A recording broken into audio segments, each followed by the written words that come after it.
نحمده ونصلي على رسوله الكريم اما بعد بسم اللہ الرحمن الرحیم۔ سورۃ النساء قرآن مجید کی ترتیب کے اعتبار سے چوتھی سورہ مبارکہ۔ اس سورہ مبارکہ کا نام النساء رکھا گیا۔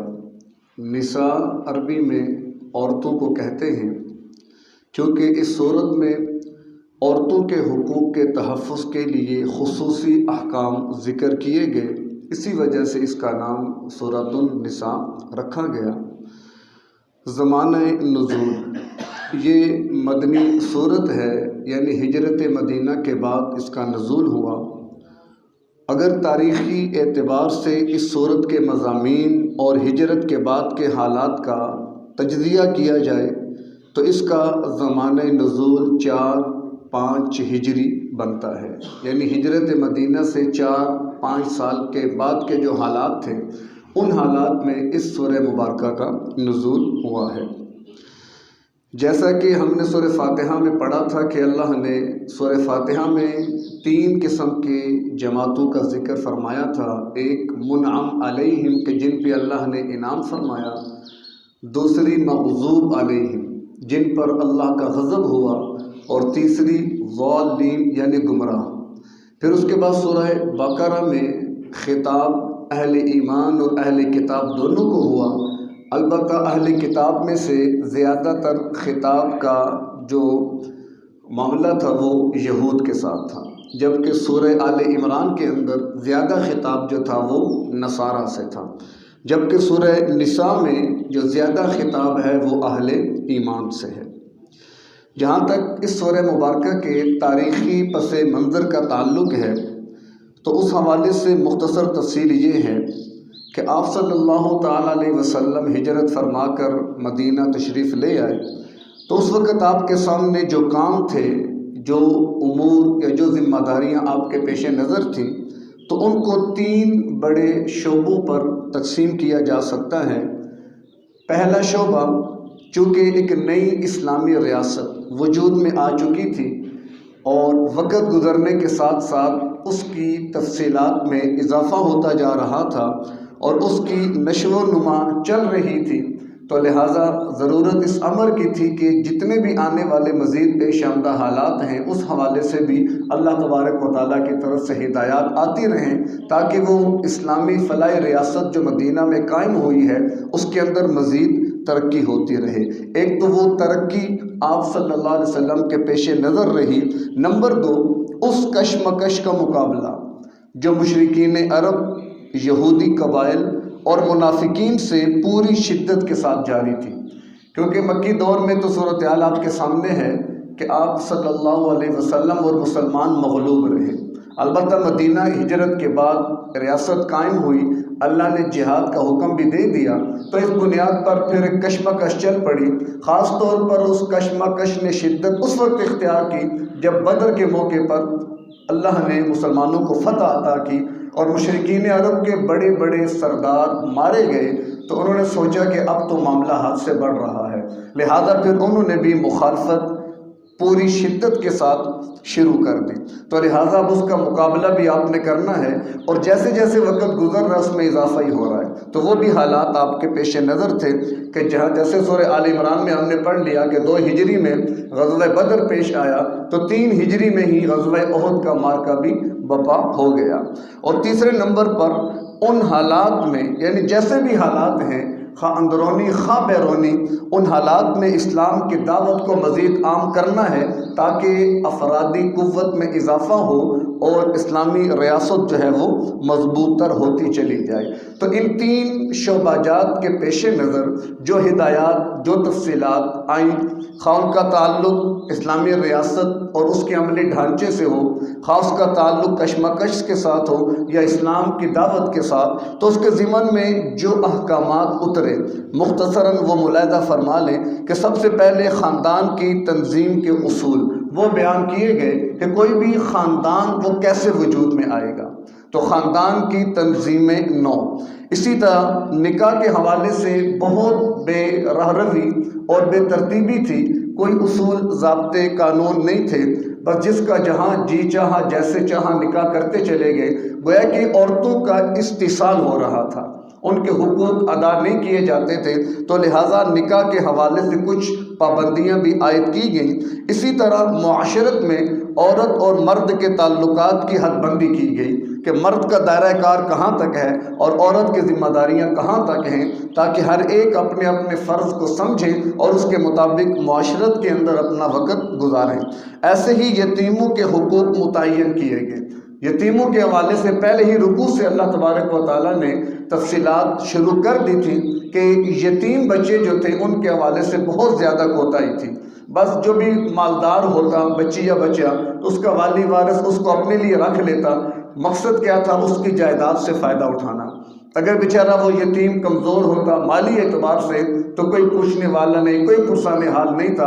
اگر کوئی نکاح کرتا تو ان کو مہر نہیں دیا کرتے تھے۔ عام عورتوں کے حالات بھی یہی تھے، تو لہٰذا یتیموں کے حقوق متعین کیے گئے۔ اسی طرح وراثت کی تقسیم کا ضابطہ بھی مقرر کیا گیا، کیونکہ عہد کا معاملہ، اس میں 70 صحابہ بڑے بڑے شہید ہوئے۔ اب بستی مدینہ کی چھوٹی سی تھی، 70 افراد شہید ہو گئے، اب پیچھے یتیم رہ گئے، ان کی بیوائیں رہ گئیں، ان کا مال اسباب رہ گیا۔ اب کیا کریں گے؟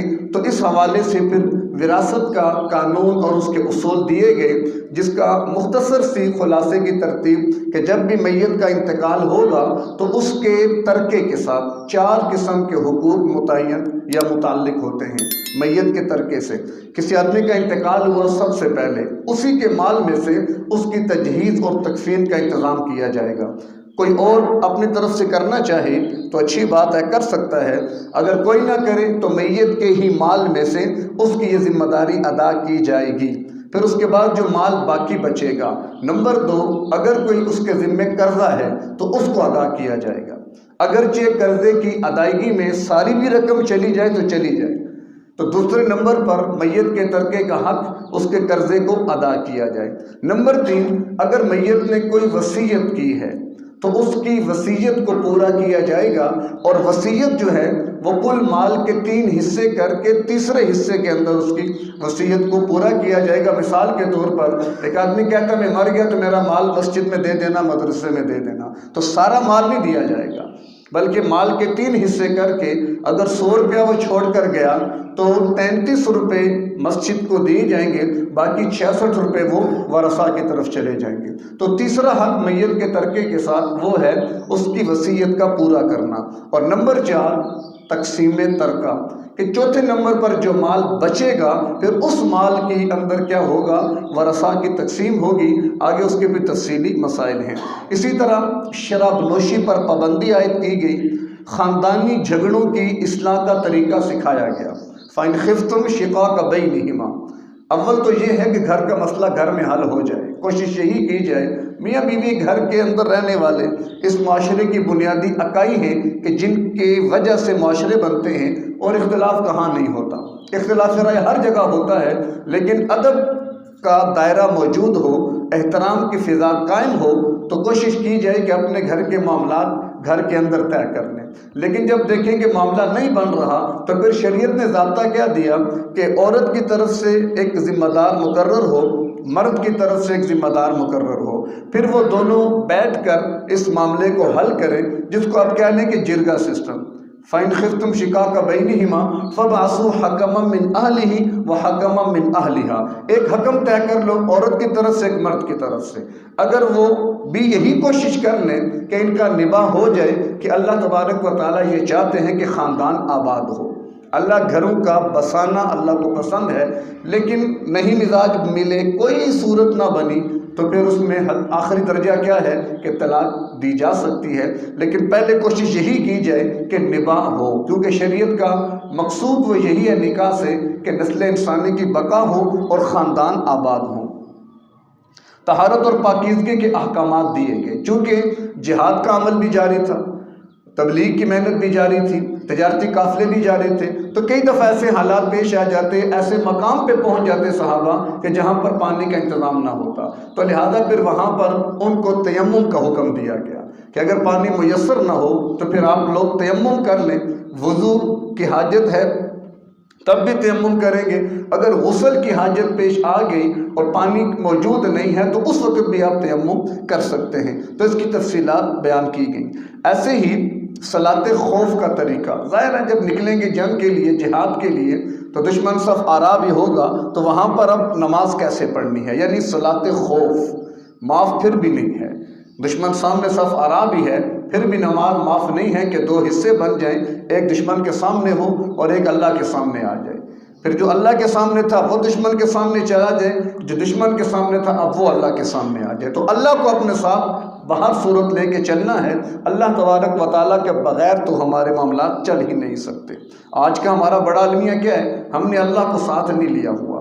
ہماری ہر پریشانی کا حل کہیں نہ کہیں دنیا میں ہم ڈھونڈنے نکل جاتے ہیں، کبھی یہ نہیں سوچتے کہ 2 رکعت نفل پڑھ کے اللہ کے در پہ حاضر ہو کر اللہ سے مانگ لیا جائے تاکہ سارے مسئلے ہی حل ہو جائیں۔ ایسے ہی ہجرت کے حوالے سے، کیونکہ اسلامی ریاست ہے تو اس میں افرادی قوت کی ضرورت ہے، تو دارالکفر یا دارالحرب جہاں پر کفار کی کثرت ہے، وہاں کے مسلمانوں کو حکم دیا گیا، ترغیب دی گئی کہ تم وہ علاقے چھوڑو اور آ کر مدینہ میں آباد ہو جاؤ تاکہ اہل مدینہ کی بستی میں اضافہ ہو اور ان کی افرادی قوت کے اندر بھی کیا ہو؟ اضافہ ہو۔ اور اسی طرح ایک اہم اصول، چونکہ مخالفت تو چل رہی تھی، اور میں جب 70 صحابہ شہید ہوئے تو ان کی شہادت سے دشمنوں کو بڑی تقویت ملی اور انہیں اپنی کارستانیاں اور تیز کر دیں۔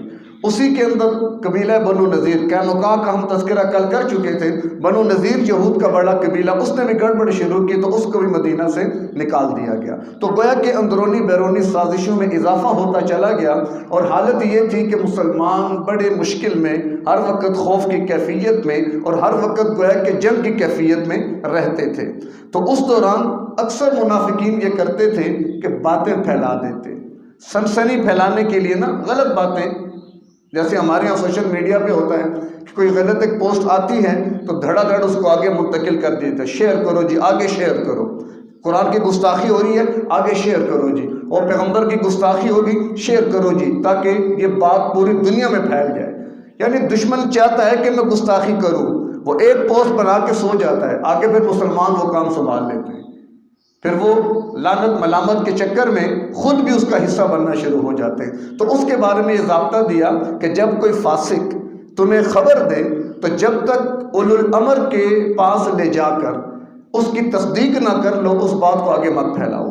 ہمارے معاشرے میں بھی اب حالات سنگین ہوتے ہیں تو خبریں اڑائی جاتی ہیں، خاندانوں میں اختلاف ہو، 2 افراد میں اختلاف ہو، 2 قبیلوں میں، خاندانوں میں مسائل بن جائیں تو پھر تیسری قوت آ کر نہ اس سے فائدہ اٹھاتی ہے، اس نے تمہارے بارے میں یہ کہا، اس نے تمہارے بارے میں یہ کہا، اچھا ایسی کی تیسی، بس لڑائی جھگڑا شروع، بعد میں پتہ چلتا ہے بات کوئی بھی نہیں تھی، محض غلط فہمی ہو گئی تھی۔ تو اس لیے شریعت نے پہلے بتا دیا کہ جب بھی کوئی سنسنی خیز خبر پہنچے تو جب تک اس کی تصدیق نہ کرو اس کو آگے مت پھیلاؤ۔ تو یہ اس حوالے سے بھی تفصیلات، بلکہ اللہ کے نبی صلی اللہ علیہ وسلم کی حدیث بھی موجود ہے، کفا بالمرء کذبا ان یحدث بکل ما سمع، کہ کسی بھی شخص کے جھوٹا ہونے کے لیے اتنا کافی ہے کہ ہر سنی سنائی بات کو آگے پھیلا دے، وہ جھوٹا آدمی ہوتا ہے۔ تو اس لیے اس کے بارے میں بھی تفصیل بتائی گئی۔ تو یہ کچھ تفصیلات، کچھ احکامات تھے، اور انہی کے ضمن میں پھر اجماع امت، وَمَن يُشَاقِقِ الرَّسُولِ مِن بَعْدِ مَا تَبَيَّنَ لَهُ الْهُدَىٰ وَيَتَّبِعْ غَيْرَ سَبِيلِ الْمُؤْمِنِينَ، یعنی اہل ایمان اگر کسی معاملے پر اتفاق کر لیں، اجماع کیا ہے؟ کیونکہ شریعت کے ماخذ وہ 4 ہیں کہ جن سے شریعت اور اس کے مسائل کو لیا جاتا ہے۔ سب سے پہلا ماخذ قرآن مجید ہے، نمبر 2 حدیث رسول صلی اللہ علیہ وسلم، اور نمبر 3 اجماع امت، اور نمبر 4 قیاس شرعی۔ یعنی سب سے پہلے جیسے فقہا کا بھی طرز استدلال یہی تھا کہ کوئی بھی مسئلہ پیش آتا تو سب سے پہلے قرآن، اتبعوا ما انزل الیکم من ربکم، کہ پہلے قرآن کے اندر اس کو چیک کیا جاتا، اگر حل مل جاتا فبہا، نہ ملتا تو دوسرے نمبر پر حدیث رسول صلی اللہ علیہ وسلم اس کی طرف رجوع ہوتا۔ اب یہاں پر حدیث اور سنت کے حوالے سے تھوڑا سا یہ فرق ذہن میں رکھیں کہ حدیث اور سنت میں فرق ہے۔ بعض لوگ حدیث کو سنت، سنت کو حدیث، یہ ایسی بات نہیں ہے۔ سنت تو وہ ہے جو عمل کی صورت میں امت میں چل پڑا، جبکہ حدیث ضروری نہیں کہ جو مسئلہ حدیث میں آیا اب وہ سنت بھی بن گیا ہو۔ آپ اس کو آسان الفاظ میں یوں سمجھیں کہ ہر سنت حدیث ہوتی ہے، ہر سنت حدیث ہوتی ہے لیکن ہر حدیث سنت نہیں ہوتی۔ تو بارکیف ہمارے ذمہ احادیث کی روشنی میں کیا ہے؟ علیکم بسنتی، جہاں بھی آپ نے حضور نے فرمایا من ترک سنتی، جہاں پر بھی علیکم بسنتی، تو سنت کے پر عمل کی تاکید فرمائی گئی کہ تم پر میری سنت لازم ہے، کیونکہ سنت وہ عملی طریقہ ہوتا ہے جو کہ امت میں رائج ہو جاتا ہے۔ اس لیے دین میں عمل کے لیے جو اصطلاح استعمال ہوگی وہ قرآن و سنت ہوگی، اگرچہ قرآن و حدیث بھی استعمال کر سکتے ہیں لیکن وہ جامع اصطلاح نہیں بن سکتی۔ کیوں کہ ہر حدیث قابل عمل نہیں ہے۔ اللہ کے نبی صلی اللہ علیہ وسلم کے کتنے ایسے مسائل ہیں، بخاری شریف کی روایت ہے کان یبول قائما، آپ نے کھڑے ہو کر پیشاب فرمایا۔ کبھی آپ نے سنا کھڑے ہو کر پیشاب کرنا سنت ہے؟ کان یصلی فی النعلین، بخاری شریف کی حدیث ہے کہ آپ جوتے پہن کر نماز پڑھا کرتے تھے۔ کبھی آپ نے مذاکرہ کیا ہو تبلیغی حضرات کے ساتھ تو کبھی آپ نے سنا مذاکرے میں کہ جوتے پہن کے نماز پڑھنا بھی سنت ہے؟ حالانکہ حدیث تو ہے لیکن سنت نہیں ہے۔ تو معلوم ہوا کہ ہر حدیث سنت نہیں ہوتی، البتہ ہر سنت حدیث ضرور ہوتی ہے۔ تو اس لیے یہاں گویا کہ آپ یوں سمجھ لیں کہ سورہ مبارکہ میں چاروں اصولوں کے حوالے سے تفصیلات دی گئی ہیں کہ وہاں پر یا ایھا الذین آمنوا اطیعوا اللہ واطیعوا الرسول واولی الامر منکم، اللہ کی اطاعت کرو، اللہ کے رسول کی اطاعت کرو اور اولو الامر کی بھی اطاعت کرو۔ اولو الامر سے کون مراد ہے؟ تو بعض فقہاء اور محدثین نے لکھا ہے اس سے مراد علماء اور فقہاء ہیں، جبکہ بعض نے کہا ہے کہ نہیں بلکہ اس سے امراء اور حکام مراد ہیں، جبکہ امام ابوبکر جساس رحمہ اللہ نے لکھا کہ دونوں اس سے مراد ہیں، کیونکہ ظاہر فتویٰ مفتی دے گا تو حاکم اس کو پھر نافذ کرے گا۔ ایک ہوتی ہے قوت نافذہ، وہ تو ظاہر حکام امراء کے پاس ہے، مفتیان کرام اور فقہاء کے پاس نہیں ہے۔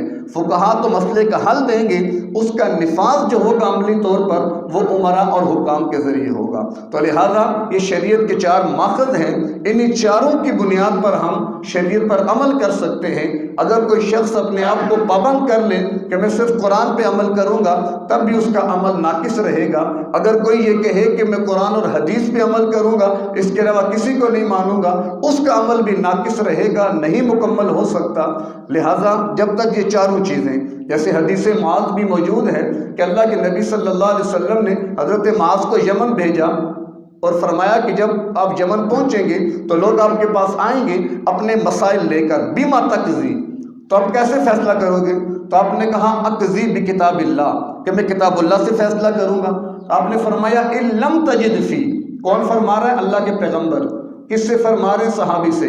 ان لم تجد فی، اگر آپ نے مسئلے کا حل قرآن میں نہ پایا، معلوم ہوا کہ ہر مسئلے کا واضح حل قرآن میں ہونا بھی ضروری نہیں ہے۔ کیوں؟ قرآن اصول کی کتاب ہے، اس نے ہمیں اصول ضابطے دیے۔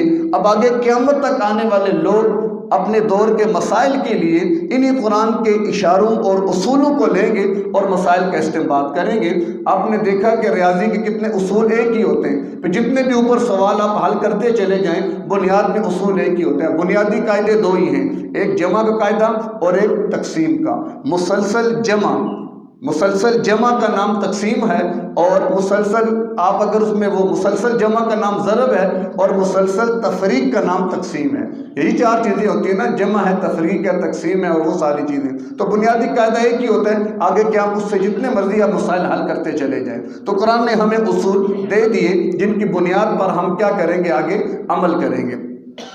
تو اسی سے علماء اور فقہاء کی اتباع اور ان کی تقلید وہ بھی ثابت ہوتی ہے کہ یتبع غیر سبیل المؤمنین، جو ایمان والوں کے راستے کو چھوڑے گا اور کسی اور راستے پہ چل پڑے گا، نولہ ما تولی ونصلہ جہنم، تو فرمایا کہ اس کے بارے میں معاملہ ٹھیک نہیں رہے گا۔ یہی وجہ ہے کہ ہم فقہاء کرام کی تقلید جو کرتے ہیں یا ان کی اتباع، بعض حضرات اتباع اور تقلید میں فرق کر دیتے ہیں کہ اتباع کہتے ہیں با دلیل بات کو ماننا، جبکہ تقلید کہتے ہیں بلا دلیل کے بات کو ماننا۔ حالانکہ یہ ایسی کوئی بات نہیں ہے، کیونکہ تقلید کہتے ہیں بلا مطالبہ دلیل کسی کی بات کو ماننا۔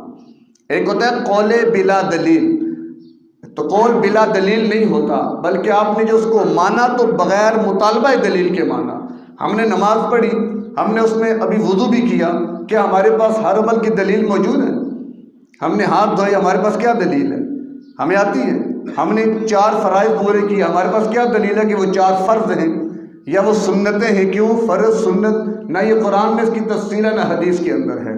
یہ تقسیم اگر کی تو فقہا نے کی ہے کہ فلاں چیزیں سنت ہیں، فلاں فرض ہیں، فلاں نفل ہیں، فلاں مکروہ ہیں، یہ تقسیم فقہا نے کی ہے۔ محدثین نے کہیں پر بھی کسی عمل کے بارے میں ایسی تقسیم ذکر نہیں کی۔ تو یہی وجہ ہے کہ پھر اللہ تبارک و تعالیٰ کے امر اور حکمت سے اول ابتدائی دور تھا اسلام کا، وہاں پر تو پورے دین پہ عمل چل رہا تھا۔ آگے چل کے فقہاء کرام نے پھر دین کو مدون کر دیا، کیونکہ دین عرب سے عجم میں پہنچا، یہاں تک پہنچا قیامت تک جائے گا، آئے دن نئے مسائل پیش آ رہے ہیں۔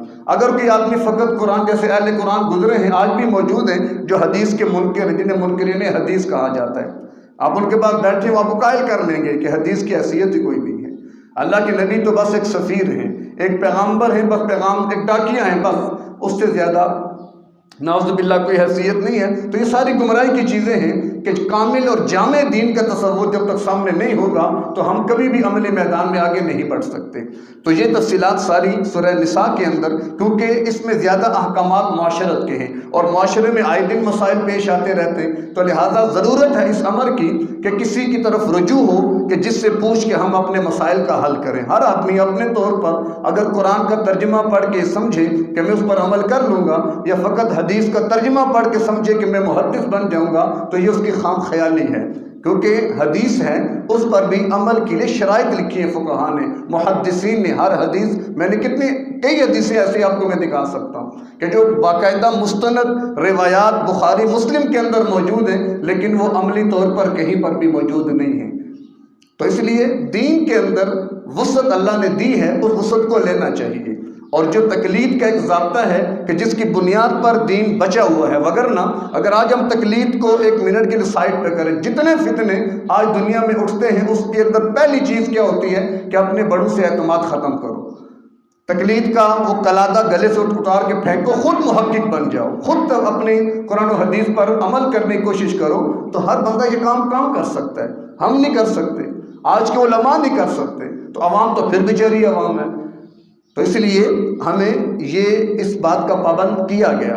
یہاں پر بھی ان جاءکم فاسق بنبأ فتبینوا، یہاں پر بھی ضابطہ یہی دیا گیا، کیونکہ قرآن تو اصول دے گا نا ہمیں جس کے مطابق ہم نے چلنا ہے، کہ تم لوگ اس معاملے کو لعلمہ الذین یستنبطونہ منہم، تاکہ ایسے افراد کے سامنے پیش کرو جو استنباط کریں۔ استنباط کا مطلب کیا ہوتا ہے؟ اب فقہا اور مجتہدین وہ مسائل کا استنباط کرتے ہیں۔ اب ہوتا کیا ہے، مثال کے طور پر ہم نے کوئی مسئلہ پیش کیا، بھائی فقہ حنفی میں یہ بات ایسے ہے، فقہ شافعی میں، فقہ حنبلی میں، تو بعض حضرات کی طرف سے اعتراض آ جاتا ہے کہ دیکھیں نبی کی بات کو نہیں مانتے اور ابو حنیفہ کی بات کو مانتے ہیں، یا نبی کی بات کو چھوڑ کر امام شافعی کی بات مانتے ہیں۔ حالانکہ اگر دیکھا جائے تھوڑا سا نرمی کے ساتھ کہ مدعی اس بات کے کہ ہم امت میں کسی کی بات نہیں مانیں گے، آج کے دور میں وہ لا محالہ اس کے بغیر چل بھی نہیں سکتے، کیونکہ اب قرآن تو ان پہ اترا نہیں، پیغمبر تو 1400 سال پہلے دنیا سے چلے گئے، تو آج ہمارے پاس جو بھی چیز پہنچے گی امتیوں سے پہنچے گی نا، تو ان کے بغیر ہم کیسے چل سکتے؟ جس کو آپ یوں سمجھیں کہ دیکھیں ایک ہے حدیث نبی کی اور ایک ہے مسئلہ نبی کا، نبی کی حدیث یا نبی کا مسئلہ۔ اب مثال کے طور پر ہم کہتے ہیں جی کہ اس مسئلے میں حدیث بخاری کی، حدیث مسلم کی۔ اب سوال ہے کیا بخاری مسلم نبی تھے؟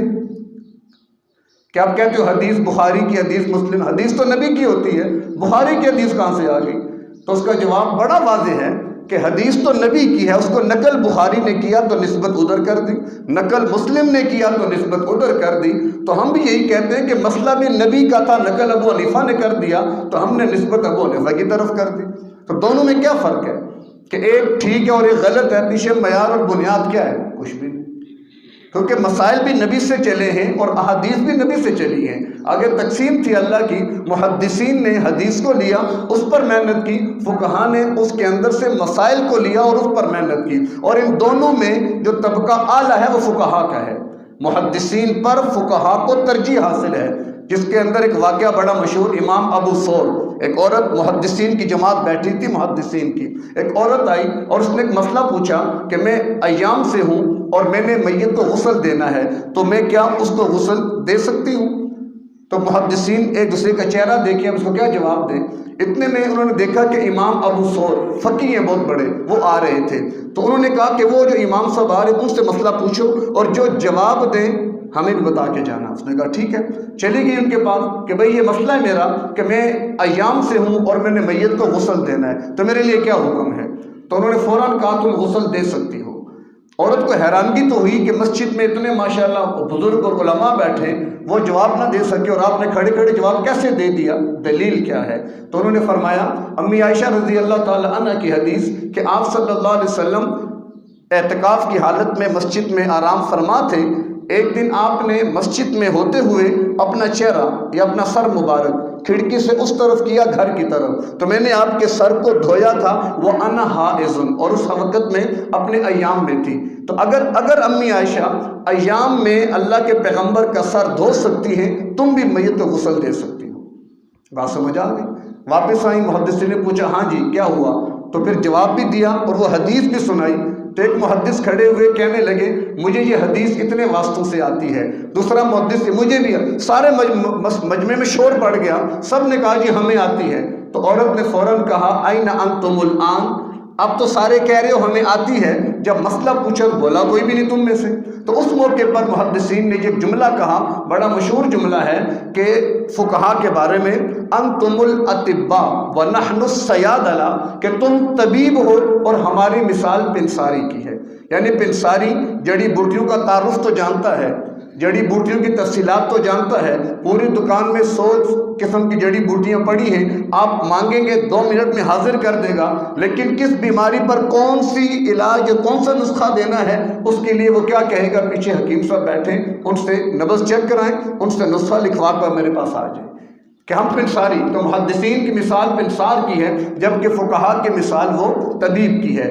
اسی طرح محدثین الفاظ شناس رسول ہوتے ہیں کہ انہوں نے اللہ کے نبی سے الفاظ نقل کیے، البتہ فقہا وہ مزاج شناس رسول ہوتے ہیں کہ وہ نبی کے مزاج۔ اب بخاری نے، مسلم نے، محدثین نے نقل کیا کہ آپ نے وضو کیا تو آپ نے کلی کی ناک میں پانی ڈالا، آپ نے غسل کیا کلی کی ناک میں پانی ڈالا، لیکن مسئلہ آپ بھی جانتے میں بھی جانتا ہوں کہ وضو میں کلی کرنا، ناک میں پانی ڈالنا کیا ہے؟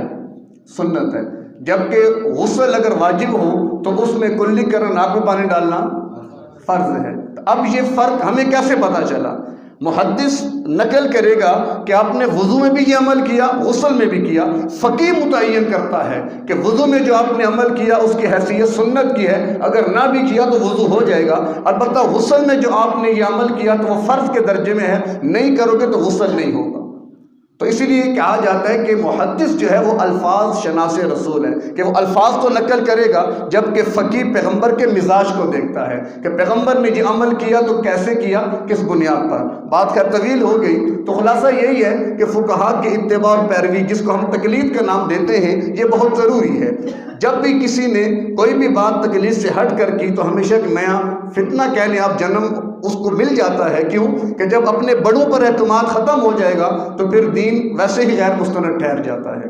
اور ہمیں قرآن انہی واسطوں سے ملا جن واسطوں سے حدیث ملی، فقہ انہی واسطوں سے ملی کہ جن واسطوں سے ہمیں قرآن و سنت ملا، تو لہٰذا ان پر اعتماد قائم ہوگا تو دین بھی قائم رہے گا، اور اگر یہ واسطے بیچ میں سے ہٹا دیے جائیں تو پھر بڑی مشکل ہو جائے گی۔ تو اس کے بارے میں بھی تفصیلات سورہ نساء کے اندر اللہ تبارک و تعالیٰ نے بیان فرمائی ہیں۔ اور آخری بات کہ سورہ نساء کے 3 حصے ہیں، پہلا حصہ آیت نمبر 1 سے 57 تک، اس میں تقریباً باہمی معاشرت کے حوالے سے 16 احکام مذکور ہیں۔